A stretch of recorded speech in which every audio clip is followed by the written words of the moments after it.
एक बड़ा statement justice Pardiwala की तरफ से, the ways to determine backward classes need a relook so that the ways are relevant in today's time. यानी कि 70 दशक पहले आपने जिस आधार पर रिजर्वेशन दिया था, उस वक्त जिस तरीके की जरूरतें रही होंगी, वो 7 दशक बाद अब वो चीजें बदल जाती हैं।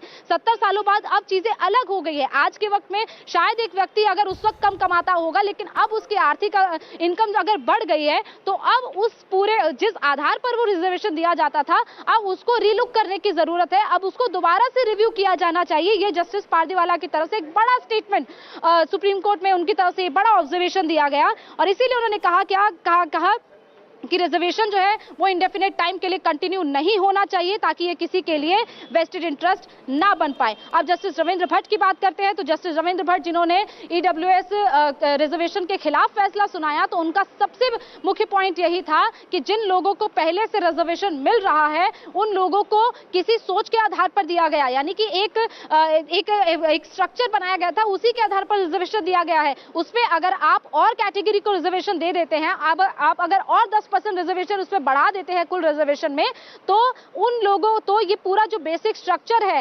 रिजर्वेशन को फाइनल करने का, उसको कहीं ना कहीं वायलेट करता है। कॉन्स्टिट्यूशन में जो इक्वालिटी कोड दिया गया है, ये उसको वायलेट करता है। इसके अलावा उन्होंने कहा कि जो अमेंडमेंट है बेस्टोइंग डबल बेनिफिट्स इज इनकरेक्ट, यानी कि जो जनरल कैटेगरी है, अगर उनको 2 तरह के बेनिफिट मिलते हैं, तो और इस अमेंडमेंट के जरिए अगर वो दोगुना बेनिफिट उठा रहे हैं, तो ये बिल्कुल गलत उन्होंने बताया। इसके अलावा जो एक्सक्लूजन है वो वायलेट करता है non discriminatory and non exclusionary facet of the equality code. जो इक्वालिटी कोड है उसको ये वायलेट करता है। इसके अलावा जस्टिस भट्ट की तरफ से ये भी कहा गया कि इकोनॉमिक डेस्टिट्यूशन, इकोनॉमिक बैकवर्डनेस, वो बैकबोन है किसी भी अमेंडमेंट की। यानी कि अगर आप आर्थिक आधार पर कोई पिछड़े लोग हैं, या आर्थिक आधार पर जिन लोगों को आपने थोड़ा अलग रखा, जो अलग है, वो बैकबोन है, यानी कि वही जो अमेंडमेंट किया जाता है उसकी रीढ़ की हड्डी है। And on this account amendment is constitutionally indefeasible, यानी कि आप अमेंडमेंट नहीं कर सकते हैं। However excluding the classes such as SC, ST, OBC is not constitutionally permissible, यानी कि आपको संविधान में इसकी इजाजत नहीं मिलती है कि आप एससी, एसटी, ओबीसी को किसी भी आधार पर आप अलग करें। आप उनको जो मुख्य उनको रिजर्वेशन मिलता है, आप उनको उस चीज से निकाल दें, आप उनको उससे अलग करते हैं। ये उनका कहना है कि कॉन्स्टिट्यूशनली इसकी इजाजत बिल्कुल भी नहीं है। इसके अलावा जस्टिस भट्ट की तरफ से ये भी कहा गया, जो अमेंडमेंट उन्होंने स्ट्राइक किया है, वो जो अमेंडमेंट यानी कि ईडब्ल्यूएस 10% जो रिजर्वेशन दिया गया है, वो जो इक्वालिटी कोड है उसका दिल है, और वो कॉन्स्टिट्यूशन का कोर है, कॉन्स्टिट्यूशन की सोल है।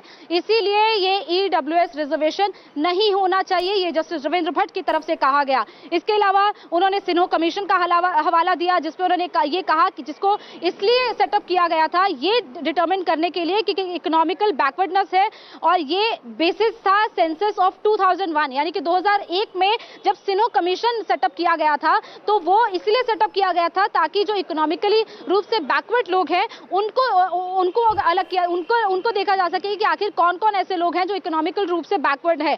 और वो कहता है, यानी कि ये 2001 के सेंसस, 2001 की जो जनसंख्या की गणना हुई थी, उसमें ये बताया गया कि 38% ऐसे लोग हैं जो कि एससी पॉपुलेशन है, एंड जो 48% है जो एसटी पॉपुलेशन है, उसमें यानी कि जो एससी का अगर हम टोटल देखें तो उसमें 38% ऐसे लोग हैं जो पावर्टी लाइन से नीचे हैं, और 48% एसटी में ऐसे लोग हैं जो पावर्टी लाइन से नीचे हैं। जो bulk of the economically deprived are these, यानी कि ये तो कहीं ना कहीं इनकी तरफ से जस्टिस रविंद्र भट्ट ने भी ये क्लियर किया है कि 38% सिर्फ ऐसे लोग हैं जो पावर्टी लाइन से नीचे हैं, और जो एससी में है, और एसटी में 48% ऐसे लोग हैं, यानी कि बाकी का जो बचा हुआ प्रतिशत है वो पावर्टी लाइन से ऊपर ही है। और यही बात बाकी के 3 जजेस की तरफ से कही गई कि जो लोग पहले पावर्टी लाइन से नीचे थे लेकिन अब पावर्टी लाइन से ऊपर आ गए, तो उनको अब कहीं ना कहीं इस बेनिफिट से बाहर किया जाना चाहिए। इस चीज को रीलुक केंद्र सरकार की तरफ से किया जाना चाहिए। इंडिया टीवी हर वक्त हर जगह डाउनलोड करने के लिए सर्च करें India TV news Google play store या ऐप स्टोर पर।